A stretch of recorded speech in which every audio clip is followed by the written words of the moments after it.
먼저 감사한 내용을 나눕니다. 중앙동에 우리 교인이 운영하는 요양원이 있습니다. 그래서 이제 신방을 해달라 그래서 우리 전교육자가 식사 초대를 받아서 가서 예배를 드리고 또 맛있는 식사를 했는데, 감사한 것은 그 남편이 중국에서 한의학을 배우신 분이에요. 그래서 굉장히 권위자인데 실력이 있어요.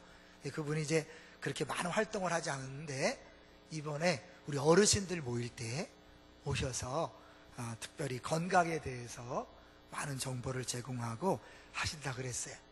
어떻게 침을 놔줄지 잘 모르겠어요. 어쨌든 그렇게 섬겨기를 해주셨기 때문에 하나님께서 또 한번 우리 어르신들을 위해서, 우리 성도들을 위해서 좋은 기회가 주어지겠다 생각이 들어서 감사한 마음이 있었어요.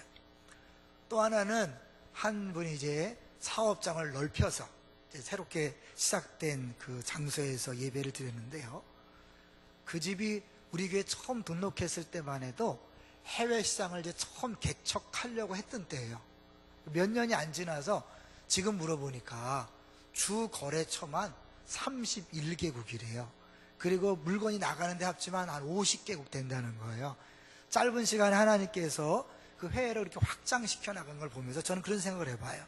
우리가 이웃과 열방을 섬기는 교회로, 또 앞으로 10년을 이웃과 열방을 섬기는 교회로 집중한다고 선포하고 나서 그런 일들을 예사롭게 보지 않고 하나님이 하시는구나, 그런 생각을 하면서 하나님이 일하고 있다는 생각이 들어서 감사한 마음이 있었어요.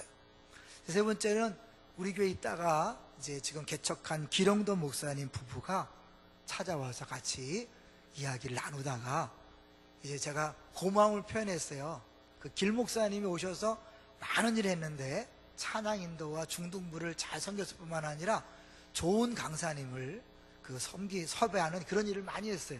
어떤 사람은 1년 내내 메일을 계속 보내서 강사가 오기도 하고, 그래서 좋은 강사들이 많이 왔었는데 지금 아쉽다 그랬는데, 개척하기 직전에 교회에서도 부교육자로 있으면서 그런 일을 많이 했다는 거예요. 그러면서 김병년 목사님이라고 들어보셨나 몰라요. 그러니까 이제 그분을 모시기 어려운데 그분을 모시려고 이 부목사 때 기도원에 가서 그 설교가 다 끝날 때까지 몇 시간을 기다렸다가 그 강사를 만나고 요청해서 전교인을 섬길 수 있겠다, 그런 얘기를 하더라고요.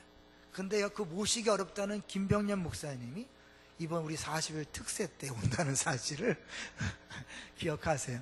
이번 40일 특세 때 하나님이 좋은 강사님들을 많이 모실 수 있게 된 것, 특별히 감사하는 기회가 됐어요. 여러분 기대해 주시고 많이 우리 40일 특세를 위해서도 미리미리 기도해 주시면 감사하겠습니다. 자, 이제 오늘 제목을 한번 보겠습니다. 오늘 제목이 뭡니까? 온 가족의 구원입니다. 우리 명절을 맞이해서 특별히 가족구원에 대해서 말씀을 나누려고 하는데요, 먼저 유머를 하나 하려고 합니다. 아내를 행복하게 하는 방법이 몇 가지가 있을까요? 여러분, 아내를 행복하기 위해서는요, 제일 먼저 안아주고 뽀뽀해주고 명품백을 선물해주고 요리를 해주고 청소를 해주고 처가에 자주 가고 같이 쇼핑을 하고 같이 여행을 하고 사랑을 속삭이고 등등등 해서 500가지가 된답니다. 500가지. 근데 그거에 비해서 남편을 행복하게 하는 방법은 몇 가지일까요? 딸랑 3가지만 하면 된다는 거예요. 첫째, 먹여준다. 둘째, 재워준다. 셋째, 가만히 둔다. 이러면 된다는 거예요. 남자 여자의 차이가 굉장하다는 거 아시죠? 근데 이게 명절 때 되면 갈등의 소지인 거 아시죠? 친정이나 시댁 가서 남편과 아내 생각이 다르니까 행동하는 거, 말하는 거, 머무는 시간이 다 다르잖아요. 거기서 오는 엄청난 갈등 심하죠. 근데 이렇게 남자와 여자가 다르기 때문에 어려운데, 또 거다가 안 믿는 남편, 안 믿는 아내와 살면 또 더 어려워지는 거 아시죠? 우리 교회 집사님 중에 한 분이 순장 모임 때 그런 얘기를 했어요. 남편이 자기를 조금 이게 힘들게 하는 것 때문에, 뭐 나쁜 의미 힘들게 하는 게 아니라 너무 아내만 바라봐서 힘든 것 같아요. 근데 그게 사실 너무 힘들었는데 우리 순장 모임 때 복음과 도덕주의, 이른바 율법주의와 상대주의의 차이를 설명하는 강의를 하고 나누는데 그 강의를 들으면서 마음이 많이 편해졌다는 거예요. 해결책이 보였으니까. 해결책은 남편으로 하여금 빨리 예수 믿게 하는 것이다. 예수 믿어서 하나님을 사랑하게 되면 자기만 바라보는 집착에서 벗어나지 않을까, 이제 그런 생각을 하면서 자유했다라는 얘기를 하더라고요. 여러분, 정말 안 믿는 남편이 주 앞에 돌아올 거라고 믿습니까? 어때요? 안 믿는 가족이 주 앞에 돌아와서 구원받을 것을 믿습니까? 예, 믿어도 좋습니다. 왜냐하면 성경을 보면 내가 예수를 믿는다는 건 우리 가족이 구원받는 것의 시작이고, 하나님은 가족 단위로 구원하는 것을 우리에게 보여주고 있기 때문에 그래요. 자, 한번 몇 군데를 보길 텐데요. 먼저 우리가 읽지 않았지만 사도행전 16장 우리 15절을 보십시오. 15절을 보시면 이 가족 구원을 하나님께서 하시는 걸 볼 수 있어요. 15절, 16장 15절입니다. 시작. 그와 그 집이 다 세례를 받고 우리에게 청하여 이르되 만일 나를 주 믿는 자로 알거든 내 집에 들어와 유하라 하고 강권하여 머물게 하니라. 그와 그 집, 처음 이 마게도니아 첫 성인 빌립보 성에서 처음 만난 루디아가 복음을 듣고 예수를 믿었는데 개인이 아니라 가족 전체가 다 구원받은 것을 이야기해요. 제가 찾아보지 않겠지만 누가복음 19장에 가보시면 삭개오가 예수 믿게 되는 과정이 나오거든요. 근데 19장 9절에 보면 예수님께서 그 삭개오에게 이렇게 얘기해요. 예수께서 이르시되 오늘 구원이 이 집에 이르렀으니 이 사람도 아브라함의 자손임 이로다. 이 집에 이르렀다고 해요. 그러니까 삭개오 개인이 아니라 그 집 전체의 구원이 이뤘다고 선포하는 걸 볼 수 있어요. 더 분명한 증거가 바로 오늘 본문에 나와요. 볼까요? 16장 31절 우리 읽었잖아요. 31절 보겠습니다. 31절 시작. 이르되 주 예수를 믿으라. 그리하면 너와 내 집이 구원을 받으리라 하고, 너와 내 집이라고 얘기했죠. 실제로 33절 34절에 보면 온 가족이 다 그날 예수 믿고 세례받았다 이렇게 나와 있어요. 그러니까 사실 구약 성경을 보면 부모와 자녀는 뗄래야 뗄 수 없어요. 부모가 믿으면 반드시 자녀에게 복이 흘러가게 됐기 때문에 가족 구원이라는 게 당연한 거지만, 이 신약에도 보면 하나님이 개인이 아니라 그 가족을 구원한다는 사실을 곳곳에 보여주고, 특별히 오늘 본문에서 확실하게 보여주고 있기 때문에 여러분, 안 믿는 가족에 대하여 빨리 주 앞에 돌아오지 않는다고 낙심하지 마시고 믿음으로 기대하면서 매일매일 섬기며 기도하고 살아가시기를 주의 이름으로 축원합니다. 근데 이제 그 하나님이 그 가족들을 구원할 때 하나님께서 일하시는 방식이 있어요. 다는 아니지만 특별한 경우에 하나님이 그 가족들을 구원하기 위해서, 또 영혼을 구원하기 위해서 하시는 일이 있는데, 오늘 그 중에 하나를 볼 것입니다. 특별히 위기를 통해서 가족을 구원하시는 그 일을 볼 텐데요. 먼저 오늘 본문에 보면 세 종류의 위기를 만난 사람들이 등장합니다. 세 종류의 위기. 먼저 정리해 보면 첫 번째로는 어떤 사람일까요? 이 귀신 들린 여자를 데리고 돈벌이 하던 그 사람들이 만난 위기. 두 번째로는 복음을 전하던 바울과 실라가 만난 위기. 세 번째로는 간수, 죄수들을 지키는 간수가 만난 위기예요. 근데 그 위기가 서로 다 연관이 있어요. 먼저 이 귀신 들린 여자를 데리고 돈벌이 하던 사람의 위기를 볼까요? 19절을 보겠습니다. 자, 19절, 16장 19절 시작. 여종의 주인들은 자기 수익의 소망이 끊어진 것을 보고 바울과 실라를 붙잡아 장터로 관리들에게 끌어갔다가, 여종의 주인들이 뭐가 끊어졌다고요? 수익의 소망이 끊어졌어요. 무슨 말인가? 우리 16절로 가보셔야겠죠. 16절 가보시면 우리가 기도하는 곳에 가다가 점치는 귀신 들린 여종 하나를 만나니 점으로 그 주인들에게 큰 이익을 주는지라. 이 귀신이 들려서 신기한 영적인 능력이 있는 거예요. 그래서 그 귀신 때문에 점을 잘 쳐서 돈벌이가 쏠쏠했어요. 그런데 이 주인들이라고 하는 거 보면 그 어마어마한 돈을 벌었던 것 같죠. 근데 그 귀신 들린 여자가 바울과 실라가 나타나니까 계속 졸졸졸 따라다니면서 이야기하는 거예요. 뭐라고 하나 보세요. 17절 같이 읽어봅니다. 시작.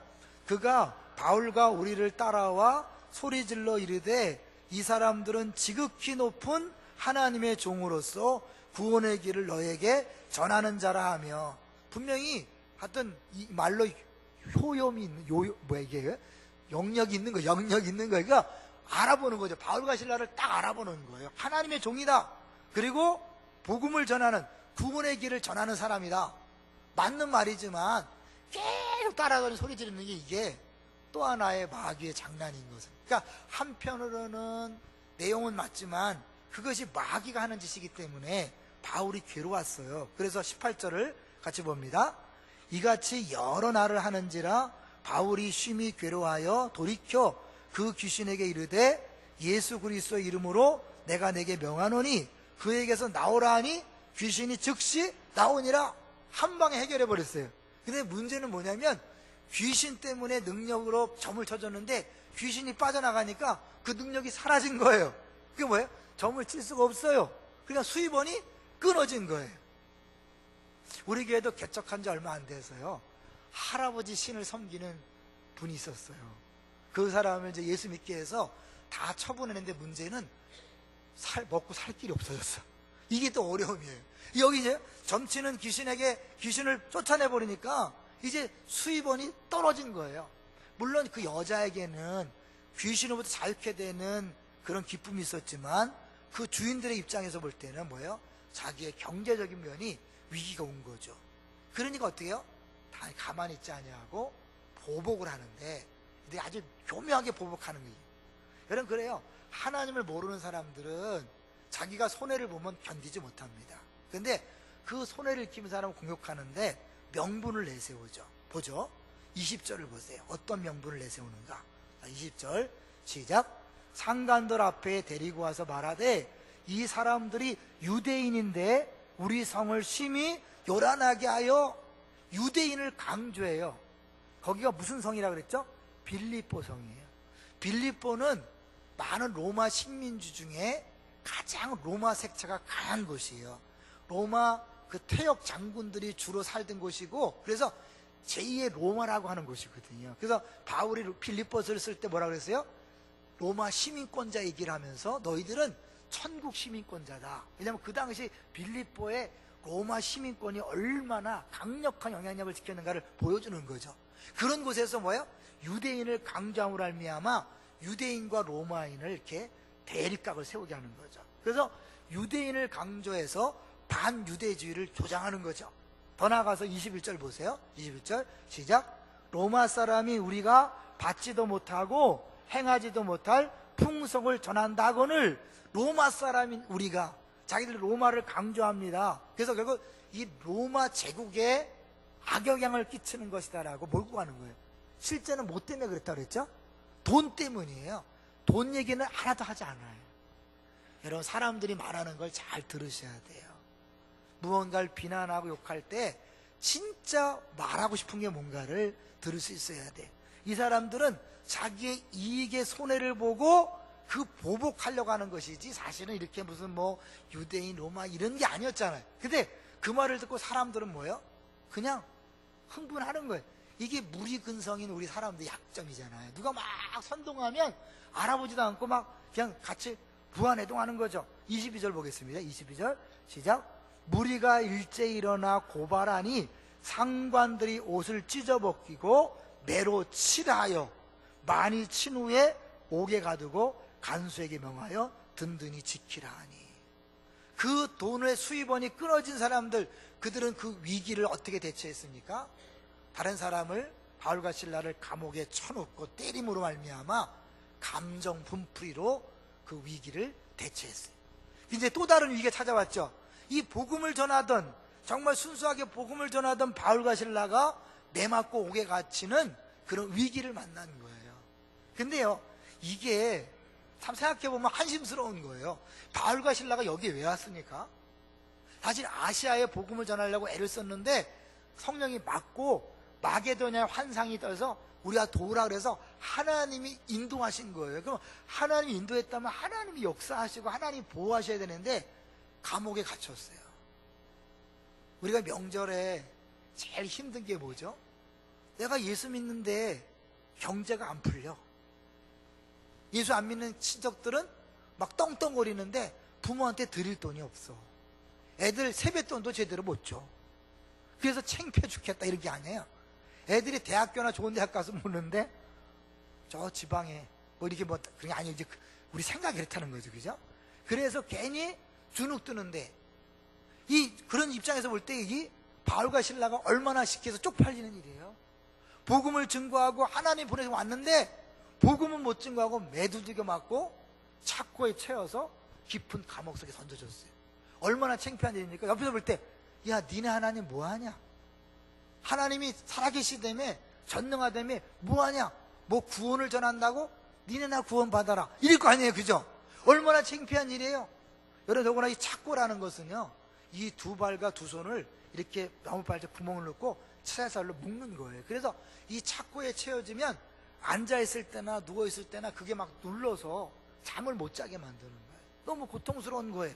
그런데 그렇게 매맞고 착고에 차여있는 바울과 실라가 그 위기 상황에서 뭘 했나 보세요. 여러분 아까 얘기했던 것처럼 우리가 명절 때 정말 쪽팔리고 힘들어서 안 가고 싶은 그런 상황인데 보세요. 뭐라고 하는가? 25절 볼까요? 25절 시작. 한밤중에 바울과 실라가 기도하고 하나님을 찬송하며 죄수들이 듣더라. 여러분 그 상황에서 찬송이 나옵니까? 그런데 재미난 건 죄수들이 가만히 듣고 있다는 거예요. 여러분 일반적인 반응은 뭐셔야 돼요? 야 시끄러워! 한밤중에 잠자는 시간에 왜 떠들어? 이럴 거 아니에요. 그죠? 근데 죄수들이 가만히 듣는다는 것은 그들을 누르고 있는 뭔가가 있다는 거죠. 뭐가 있겠어요? 성령께서 그 자리에 있는 거죠. 사실 이 상황 속에서 찬송한다는 거는 제정신이 아니잖아요. 불평하고 원망하고 정말 그렇게 하기도 바쁜데 하나님의 찬송 기도한다는 건 제정신이 아니야. 이거는 성령이 충만하지 않고는 있을 수 없는 일이에요. 그래서 에베소서에 보면 술 취하지 말고 성령 충만을 받으라. 왜 그런다 그랬어요? 술 취함과 성령 충만은 거의 비슷하니까. 여러분 술 취하면 어떻게 해요? 용기 없는 사람이 막 말을 하잖아요. 아무 데서나 막 오줌을 넣고 막 아무 데서 소리 지르고 막 하잖아요. 왜? 이 술 기운이 제정신이 아니게 만들잖아요. 마찬가지 성령 충만하면 좋은 쪽으로 제정신이 아닌 거예요. 그 상황에 찬송이 나와요. 기도가 나와요. 여러분 명절에 부끄러워하지 마세요. 당당히 가셔서 성령 충만해서 더 행복한 얼굴로 봉사하세요. 야, 뭐 좋다고 그렇게 좋냐? 네, 예수님 때문이에요. 여러분 그것을 하나님께서 원하시는 거예요.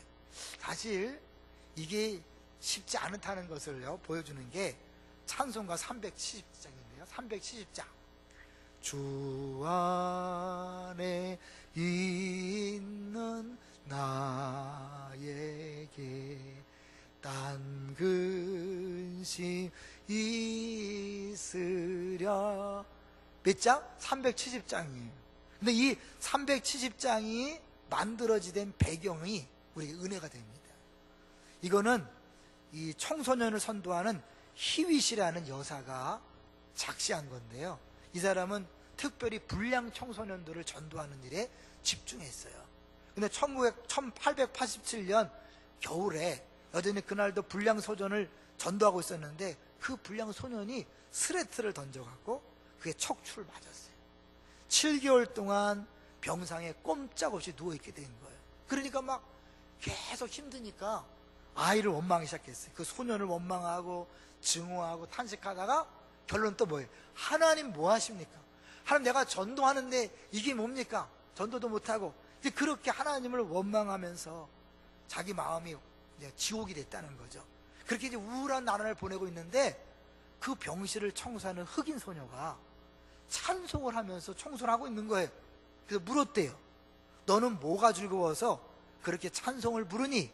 그랬더니 주님께서 모든 형편과 사정이 찬송으로 변할 수 있는 힘을 주셨으니 즐거울 수밖에요. 한 번 더 읽어드릴게요. 주님께서 모든 형편과 사정이 찬송으로 변할 수 있는 힘을 주셨으니 즐거울 수밖에요. 주님이 그 어려운 상황에서 찬송할 수 있는 힘을 줬다는 거예요. 그걸 딱 듣는 순간 충격받고 너무 부끄럽더래요.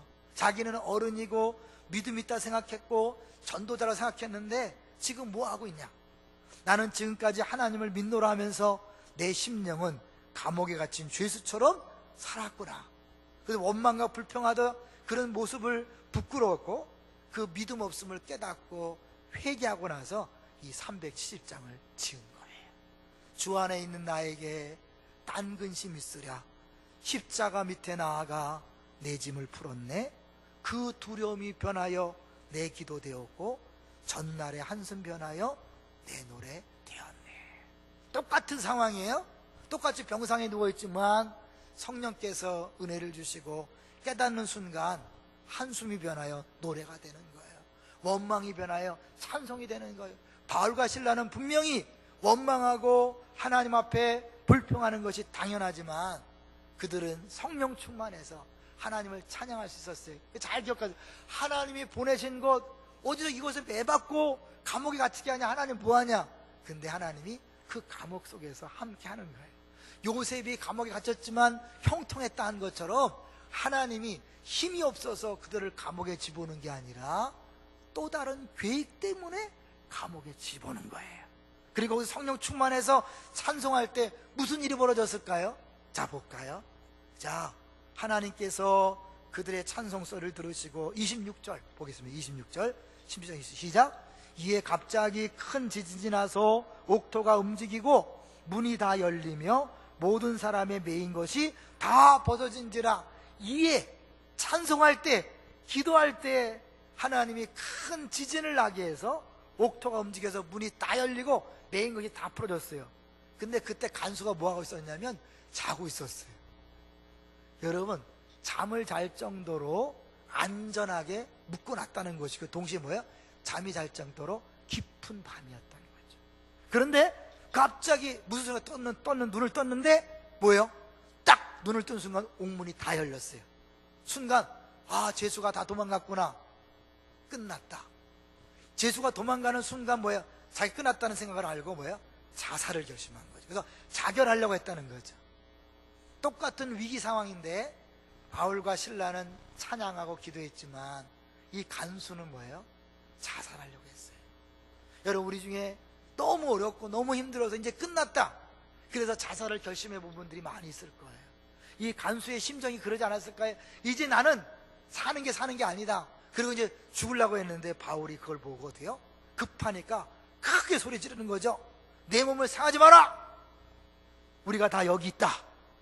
놀래서 간수가 등불을 들고 들어가는, 깜깜한 곳이니까 감옥이 그런 곳이거든요.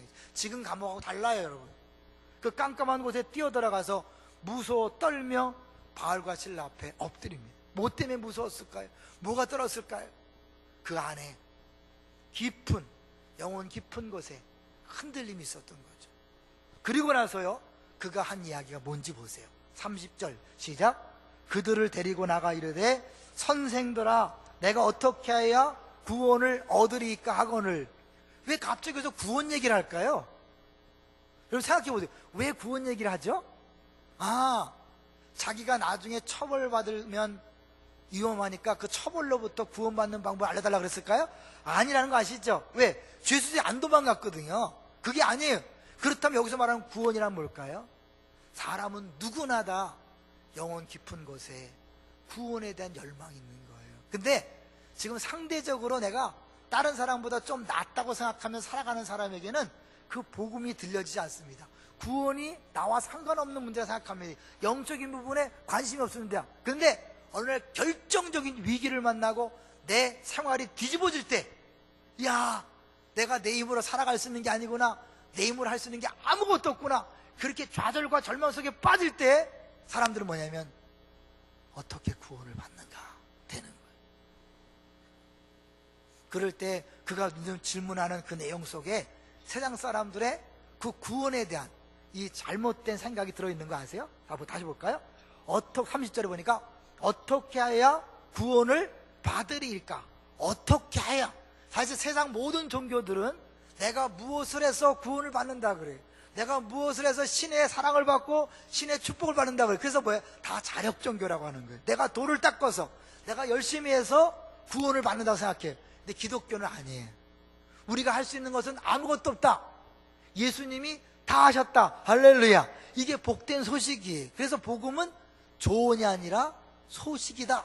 세상 모든 종교는 이렇게 해라, 이렇게 하면 구원받는다, 이렇게 하면 복받는다. 이게 세상 종교예요. 그런데 복음은 소식이란 말이에요. 예수님이 다 하셨다. 니들이 할 건 하나도 없다. 믿기만 해라. 그때 뭐예요? 이 믿음이란 거는 행위와 정반대예요. 믿으라 그랬으니까 믿음도 행위가 아닐까요? 아니요. 왜 이 믿으라고 했냐면 그 믿음은 행위가 아니라 예수님이 행하신 모든 것들을 그냥 받아들이는 거예요.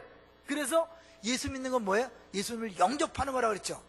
예수를 영접한다는 건 하나님 앞에 100점짜리 하나님 앞에 완전한 의신, 하나님께서 흡족해 하시는 그 예수님을 내 안에 모셔드릴 때 그분과 내가 하나됨으로 하나님이 누굴 보는 거예요? 나를 보는 게 아니라 내 안에는 예수를 봐서 너는 100점, 너는 의로워, 이는 내 사랑하는 아들이요 내 기뻐하는 자라고 그렇게 선포하고 선언하는 거예요. 할렐루야. 내가 뭘 하는 게 아니에요.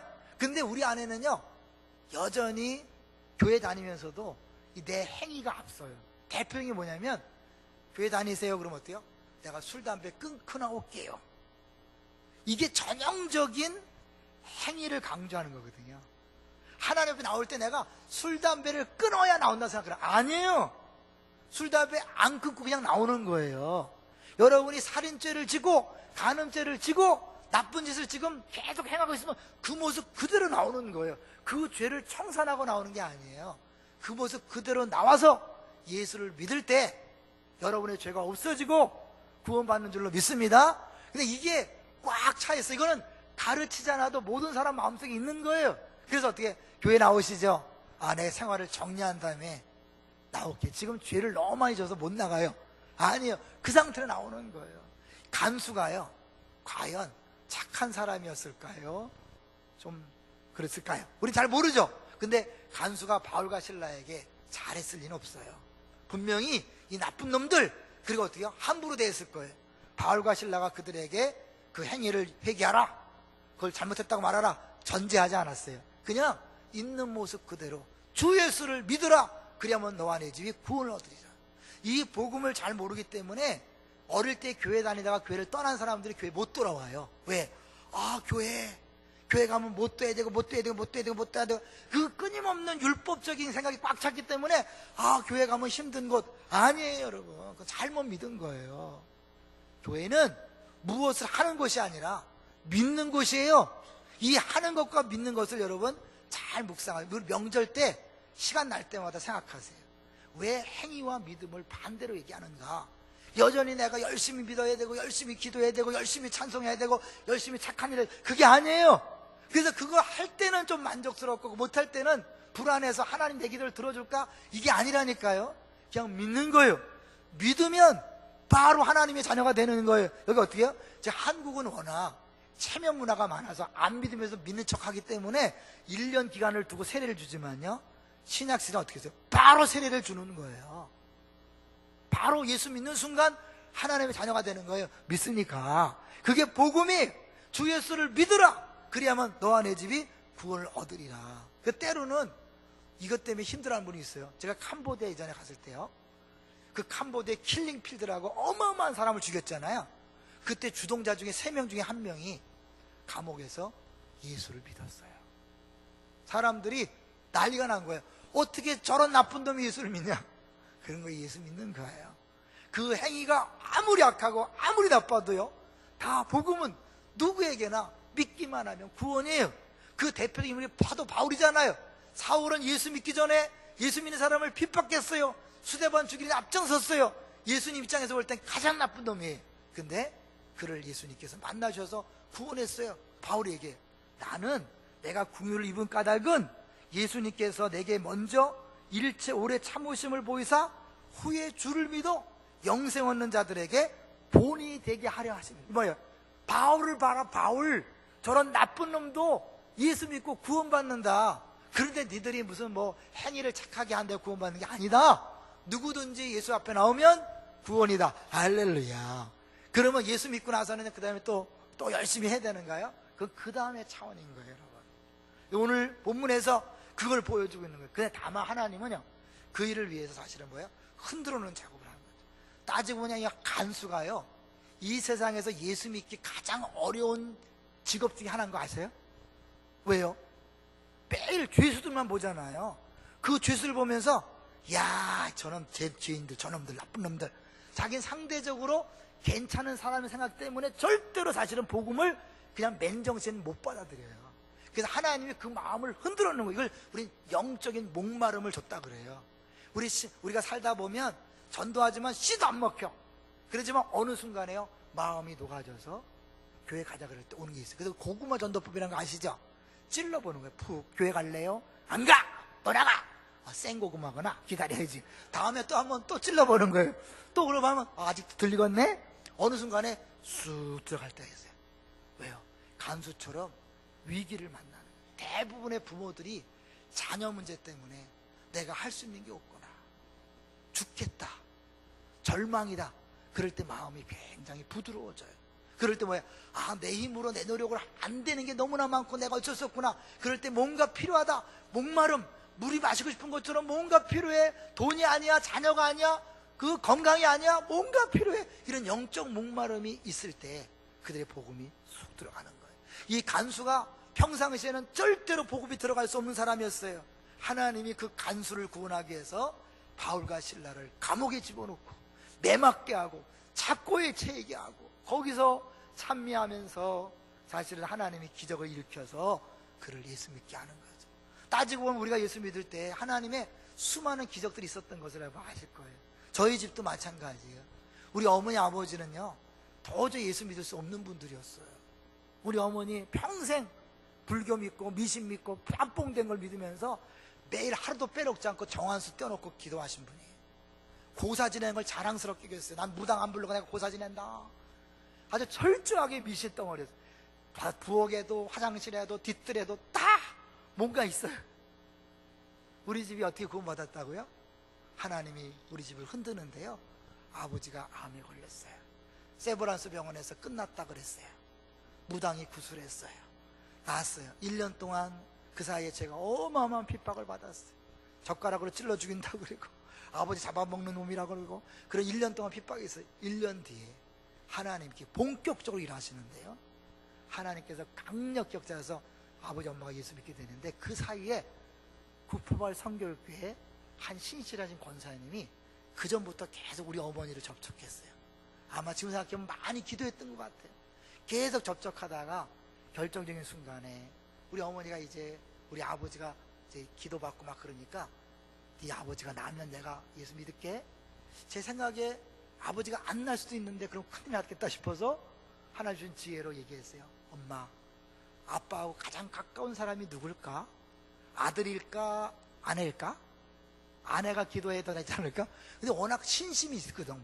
불교를 믿지만 미신을 믿지만 신심이 있기 때문에요, 그거 싹 다 알아들으시고 바로 교회 나가겠다. 그래서 그때 그 옆에 있던 권사님이요, 우리 집안에 있던 모든 우상단지 이런 거 다 마당에 놓고 한 방에 해결해 버렸어요. 본인은 못해요. 본인은 못해. 근데 그 권사님이 늘 기도하는 분이니까 집안에 있는 거 모든 거 다 털어서 한꺼번에 다 정리하고, 그때부터 우리 어머니 변함없이 예수 믿어서 명예권사 되고 소초를 하셨어요. 하나님이 우리 가족을 구원하기 위해서 우리에게 어마어마한 위기와 환난을 주셨지만 그걸 통하여 도저히 예수 믿을 수 없는 우리 가정이 주앞에 돌아오는 구원의 역사를 이루셨어요. 모든 가정이 이러는 건 아니에요. 그죠? 어떤 사람은 아주 순수하게, 아주 순하게, 너무 가볍게, 너무 편하게 예수 믿는 경우도 있어요. 그런데 도저히 복음이 안 들어가는 그 단단한 사람들, 남들보다 내가 더 착하다, 남들보다 내가 더 뛰어나다, 이런 사람들, 그런 사람들을 하나님께서 때때로 큰 위기를 통하여 흔들어 놓습니다. 영적 목마름을 주는 거예요. 그래서 복음을 받아들이게 해서 구원하는 거예요. 왜? 구원이 가장 중요한 거니까. 할렐루야. 사실 조금 병에 걸리고 가난하고 파산하고 사업 망하고 부도하고 자녀가 대학 떨어지고 이거는 사실은 약한 거예요. 더 중요한 게 영혼 구원이고 가족 구원이기 때문에 하나님이 때로는요, 애매한 우리들을 고난받게 할 수 있어요. 우리가 고통을 받게 할 수 있어요. 그래서 우리를 통하여 그들에게 복음이 전달되는 도구가 되게 하는 것을 볼 수 있어요. 제가 말씀을 준비하다 보니까 한신교회를 담임했던 이중표 목사님이 자기 교인하고 있었던 이야기를 써놨더라고요. 한 번은 어떤 자매가 목사님이 와서 약간 눈물을 흘리면서 이렇게 말하더래요. 목사님, 제가 남편을 위해서 수없는 세월을 눈물로 기도했는데도 남편이 예수를 믿지 않으니 어떻게 해야 합니까? 눈물을 흘리더래요. 그래서 목사님이 물었답니다. 집사님, 만약에 남편이 예수를 끝까지 안 믿으면 자매님 혼자 구원받고 천당 가시렵니까? 예, 저 혼자라도 가야지요. 그랬더니 목사님 말씀하기를, 부부는 한 몸인데 남편은 지옥 가는데 혼자만 천당 가면 됩니까? 남편이 지옥에 가면 자매님도 지옥에 가야 합니다. 남편을 동네 아저씨로 생각한다면 자매님 혼자 천당에 가도 되지만 한 몸에 생각한다면 남편 따라 지옥에 가세요. 제가 이걸 하다가 조심스러운 게 뭐냐면 또 졸다가 요거만 듣는 사람이 있어요. 하나가 갑자기 이제 졸다가 땡을 해서 남편이 예수 안 믿으면 지옥 가나? 그거 아니에요? 문맥을 아셔야 돼요. 알겠죠? 그러니까 이 부인이 말하기를, 목사님, 지옥도 자기 마음대로 갑니까? 마음대로 못 가지. 그러면 어떻게 합니까? 남편이 예수 안 믿으면 나도 남편 따라 지옥에 간다는 각오를 갖고 남편을 구원하라는 말입니다. 남편 붙잡고 한 번이라도 울어본 적 있습니까? 당신은 지옥 가는데 나 혼자 어떻게 천당 가 하면서 통곡할 수 있는 애정을 가져야 됩니다. 여러분, 가족 구원은 반드시 이루어집니다. 근데 주님은 우리에게 그 가족을 위한 뜨거운 눈물과 헌신을 요구하십니다. 성 프란시스는 이런 기도를 드렸습니다. 주여, 지옥이 존재한다는 것을 알면서 어찌 천국을 즐기겠습니까? 주여, 저주받은 자들을 불쌍히 여기시어 천국으로 들여보내시든지 아니면 저를 지옥으로 보내 고통받는 자들을 위로하게 하소서. 그리고 만일 그들의 고통을 덜어줄 수 없다면 나를 차라리 지옥에 그들과 함께 고통을 나누게 하소서. 안타까운 마음이 전달되시나요? 우리 오늘 찬송했던 세 번째 곡 기억하십니까? 세 번째 곡, 웬일인가 내 형제여, 522장 한번 잠깐 볼까요?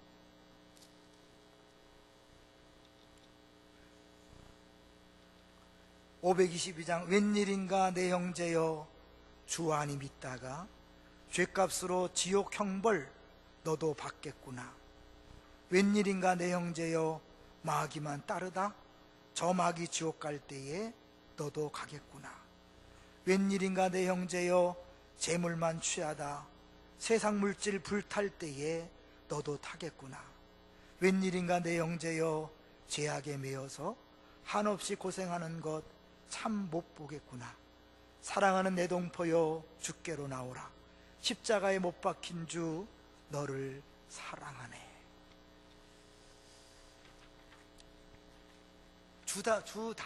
주다산 교회라고 있는데요, 그 주다산 교회에서는 연말마다 사람들, 우리 5명을 전하는데 8명 이상씩 그 VIP를 정하게 한대요. 그리고 기도하면서 그 중에 3명을 최종적으로 확정한 다음에 그 3명에게는 일주일에 반드시 한 번 이상씩은 만나라.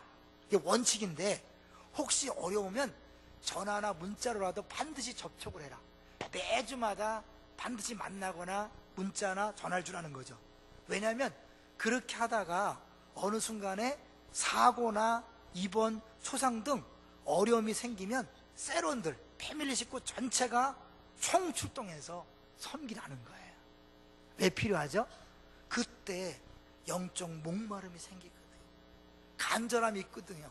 그럴 때 온 세론들이 같이 가서 사랑해주고 섬겨주고 또 기도해주고 돌봐줄 때 복음을 받아들인다는 거죠. 구원은 전적으로 주님이 하시는 일입니다. 믿습니까? 이 간수와 그 가족을 구원하는 일 바울과 실라가 한 게 아니에요. 하나님이 하신 거예요. 다만 바울과 실라가 도구로 쓰임받았어요. 여러분, 명절에 잘 사는 친척들 만난다고 주눅 들지 마세요. 그들이 여러분의 얼굴을 보고 있습니다. 분명히 나보다 돈이 없는데, 나보다 자녀가 별로 좋은 대학교 안 갔는데 기뻐하고 감사하고 행복해하는 모습을 유심히 봅니다. 겉으로는 함부로 말하고 함부로 욕하지만 뒤돌아서서는 저들은 도대체 뭐가 있길래 하나님이 영광 받으시는 분인데 왜 여러분을 그 물신 가족들, 이웃과 친척들에게 망신 같은 망신을 당하게 할까요? 아니, 그 망신이 아니기 때문에 그래요. 하나님의 살아계심을 보여주는 여러분이 통로기 때문에 바울과 실라가 어쩌면 세상적으로 볼 땐 쪽팔린 일이지만 감옥에 들어가는 것이 하나님의 영광을 가리는 것처럼 보이지만 온 가족을 구원하기 위한 하나님의 계획이었어요. 방법이었어요. 때론 여러분의 어려움이, 가난이, 자녀들의 잘못됨이, 병듦이, 암에 걸리는 것이 우리에겐 힘들지만 가족을 구원하고 이웃을 구원하는 통로가 될 수 있습니다. 그 가운데서 바울과 실라처럼 찬송하시면서 기도하시면서 열심히 섬기십시오. 우리 힘으로 안 돼요. 성령 충만을 구하셔야 돼요. 주님, 순간순간마다 성령 충만하시 이번 명절 때 내가 정말 하나님이 살아계심을, 복음이 무엇인지를 내 얼굴로, 내 말로, 표정으로 보여주게 해주십시오. 그렇게 하고 그들이 이제 이번 명절에 보고 갔다가 어느 날 큰 사고나 어려움을 당했을 때 여러분을 기억할 거예요. 여러분을 떠올릴 거예요. 그리고 전화할 거예요. 어떻게 해야 돼? 내가 뭐 하면 돼? 그런 날이 오게 될 것입니다. 왜냐하면 주 예수를 믿으라, 그리하면 너와 내 집이 구원을 얻는다고 말씀했기 때문에 그렇습니다. 여러분, 그들을 그냥 내 동서로 보지 마세요. 시댁 식구로 보지 마시고 전도 대상자로, 나와 곧 함께 예수 믿게 될 그 사람으로 보신다면 달라질 거예요. 같은 동서로 보니까 저기 얄미운 거 혼자서만 저러고 있고 막 폼 잡고 있고 그러지 말고 결국은 예수 믿게 될 거니까 좀만 더 참아주자. 그래, 네가 몰라서 그러니까 참아자, 인내하세요. 그리고 기다리세요. 그리고 더 나아가서 이제 안 믿는 사람에게 전도하되, 그것이 한 사람이 아니라 그 사람에게 가족이 딸려있고 가문이 딸렸다는 사실을 기억하시고 한 사람을 섬기고 전도하는 일에 지치지 마시고 집중하시기를 주의 이름으로 부탁드립니다.